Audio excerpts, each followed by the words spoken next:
Hi, and welcome to this episode of The Life of Purpose. My name's Kip McClurg, and this is Bill Brunson, and we're excited that you've joined us. The Life of Purpose is dedicated to helping people who are followers of Jesus Christ find a life that is deeply rooted in that faith, but also finds a sense of purpose. And Scripture reveals to us how we can live that kind of life. The series that we're starting today looks at the life of four young Jewish men, Daniel, Shadrach, Meshach, and Abednego, and they were residents probably in Jerusalem and having a pretty good life, seemed to be pretty successful young men, and then something kind of radical changed. So how did we don't really think of them as living in Jerusalem. No. So how did we get from Jerusalem to the stories that many of us are familiar with? Well, in order to get Daniel, Shadrach, Meshach, and Abednego to where we're really accustomed to finding them, which is in the Babylonian Empire, we have to back up to how the Jewish people got to Babylon. And you're really back around 590 BC, when Nebuchadnezzar, who was the Babylonian king, he had made Israel, the people of Judah, more of a puppet state of Babylon. But Judah still had kings. And so across the years, you had a series of kings, and you had Joachim, and then you had Joachim, and then you had Zedekiah. And unfortunately, each one of these made some bad decisions when it came to their relationship between the country of Judah, the people of Judah, and Nebuchadnezzar and the Babylonian people. They sort of got in trouble with the Babylonian IRS. They did. They stopped paying tribute to Babylon. They tried to become friends with Egypt, which wasn't really a good plan for them in the long run. And in all of these cases, Nebuchadnezzar and the mighty Babylonian army responded. Around 597, he comes in and attacks, and that's when you lose Joachim, and you get Joachim, and then he comes back, and you lose Joachim, and you get Zedekiah, and then after a 2-year siege from the Babylonians, then you get this 2-year siege, and in 587 BC, Zedekiah loses his throne, and everyone that is skilled, everyone that's educated, everyone that can lead this massive group of people, Nebuchadnezzar decides he will just take everyone who could help rebuild Israel back with him to Babylon, and on his way out, he destroys Jerusalem. He destroys basically the infrastructure of the kingdom of Judah. He takes down the temple. He destroys the city walls. He does all of these things that really just lay waste to the country. And then he takes the people who would be able to fix it, and he takes them all with his army back to Babylon. And the prophet Jeremiah said the prophet Jeremiah had warned the people over and over and over again that this could happen, and that when it happened, it would be a 70-year exile from the land. And I mean, the land of Judah, I mean, that's so key to the Jewish people, their land, the land which God had promised, the land, their whole religious system. Everything was there. Yeah. And 70 years, they would be gone. And so when we find Daniel and Shadrach, Meshach, and Abednego, they're Jewish men, young Jewish men, but they're not living in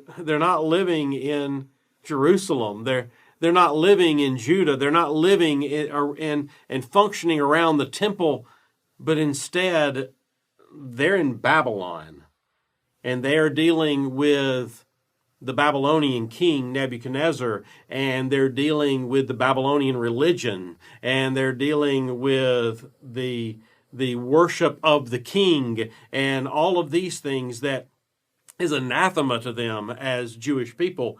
Remember, the Jewish people lived by the Shema in Deuteronomy. Hear, O Israel, the Lord your God, the Lord is one. They worship Yahweh, the God of Israel.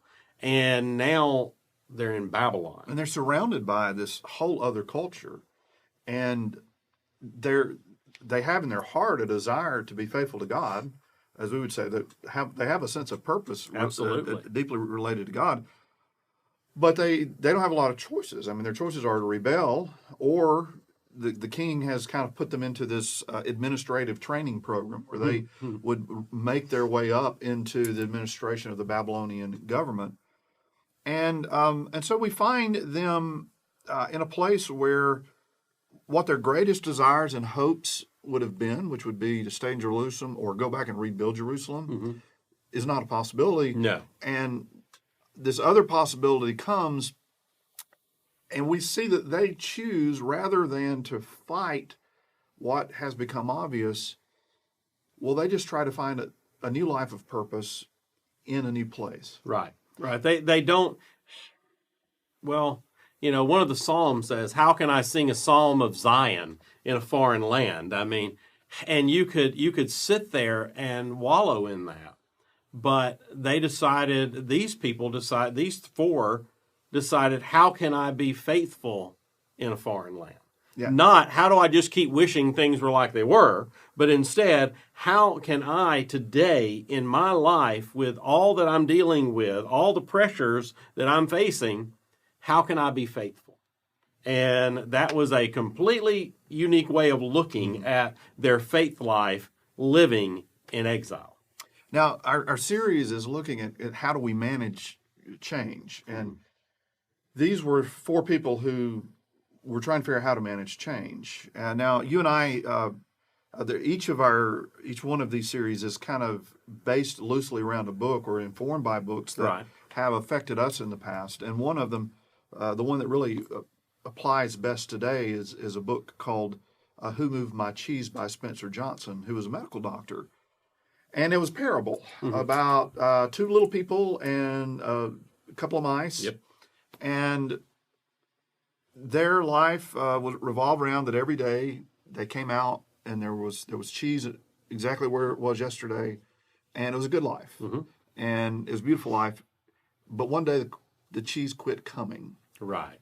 And so what happens? What happens? How do they deal with change? Well, yes, you're right. Every day, I mean, they would. It's a really great story because anytime you put human characteristics on animals, it works. I mean, it's a good story. And so you have little people and mice that are obviously about the same size. So it means the people are very little. Or the mice are really big. Really I don't know. Yeah. I don't know. Could be. But the mice are wearing track shoes, and so are the little people. And the mice are named Sniff and Scurry, and the little people are named Hem and Haw. And so every day they'd put on their little track shoes, and they would all go from where they lived to the center where the cheese was located. And so they found the cheese there. And every day, you're right, the cheese was always there. And so they got really accustomed to that. We like it when the cheese shows up where we've yeah. always expected the cheese. That's good stuff. And so they no longer, when they first started going and found the cheese, when they took their shoes off, their track shoes off, they would tie them and hang them around their neck because they might need them. Well, eventually, they just stopped wearing the track shoes. They just sort of put the track shoes over to the side because the cheese was always there. Till one day the cheese wasn't. And the interesting thing is, Sniff and Scurry, well, they came a few more times when the cheese wasn't showing up. And then they put their track shoes back on, and they took off back in the maze to go and find more cheese. Yeah. And they realize it's kind of pointless for us to just assume that the way life has been in the past is going to start back. Right. That we better go do some exploration. Kind of scary because they didn't know what was in the maze. Had no idea what they were going to find, but they knew that they weren't going to find cheese where it had always been. Yeah. And so they end up having to go to parts of the maze they'd never been to before. Never thought of going to that part of the maze, but that's where they had to go. And him and Haw every day would go back to the center looking for the cheese. They actually realized when they started reflecting on it that the reality was the cheese had come in abundance over the year, over whatever period of time. The cheese had been there in abundance. And maybe the cheese had stopped showing up long before they noticed it stopped showing up because it was there. And they noticed that the cheese was getting, when they were honest, they said, yeah, the cheese really had started going bad. But it was still there. Well, then you have the difference between the approach of him and Haw. And one of them is determined to stay there. Absolutely, this is where I've been getting my cheese. My cheese always comes here. My cheese will show back up. I'm going to stay right here. I'm going to wait on my cheese. The other one finally gets to the point where he realizes cheese isn't coming. Yeah. It's not just a delivery. The delivery person butting out for a week. Yeah. And coming back. Yeah. It's just not happening. Yeah. And so finally, he laces up his shoes again and he takes off. He leaves notes along the way so that the other one, if he ever decides to, can follow. But he has to make his way around and around and around until finally he gets to that other part of the maze. And he happens upon Sniff and Scurry. They're there, and they're enjoying cheese. And it's different cheese, and it's better cheese than they've ever had before. And he notices that when they went in, they took their track shoes off like they'd been doing, but they still had them tied around their neck this time. Because they anticipated that, change happened once, and the cheese stopped coming. Change could happen again. And this time we're not going to be caught flat-footed. Yeah. And change comes to our life whether we want it to or not. And of course, the point of the parable is some folks just are going to complain and be flustered and never move off dead center. The world is not fair, kind of that approach to life. But that approach never really ultimately wins. No. But for the folks who can say, life changes sometimes. I really liked getting my cheese here, every morning, but there may be a different reality, even a better reality, if I put on my track shoes and I go looking for new opportunities. Right. And I've heard, and you've heard people say, and I love this phrase. One of our parishioners told me is, I had to reinvent myself. And I think of how many times we've all had to, for people who are successful, there's those moments where the dead end comes. Yes. And you have to reinvent yourself. And that's a scary moment, but for most people that I've talked to, those have become actually huge, wonderful transitions in their lives after a year or two, after they get into and realize, hey, this is a new life of purpose, but a slightly different track than I had seen before. Oh, I remember there was an old episode of the Andy Griffith Show that was a wonderful example of someone who never would change. He was extraordinarily good at making berries for women's hats. But women didn't have fake berries on their hats anymore. Now, he said, when they come back in style, he had boxes and boxes and boxes. He was still making berries for women's hats. But no one was buying. No one wanted. No one needed what he was still doing. And because he wouldn't change in any way, wouldn't adapt what he was doing in any way, and you have to imagine if he was that good at carving berries for a women's hat, he could have carved other things. He could have made other things.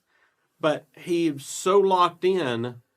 The city was at that point going to the county was taking his house because he couldn't pay taxes. He couldn't support himself. But he was, that was where his cheese was. He wasn't willing to go anywhere else. I'm sure in Babylon, in exile, there were so many that were looking back toward Jerusalem.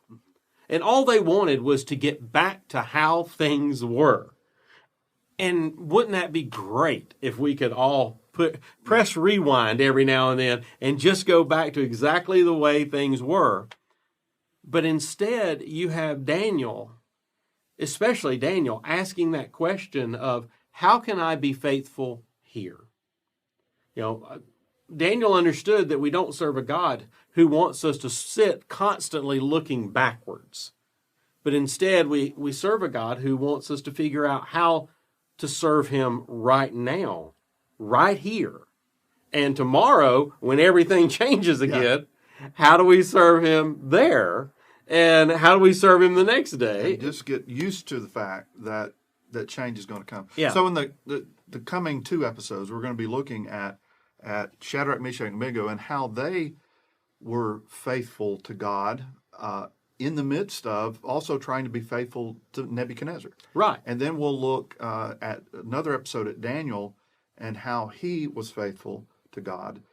Also, those being very respectful to King Nebuchadnezzar. And all of them found success in a foreign land Right. in a way that they never expected, but they were willing to put on their tennis shoes and find some new cheese.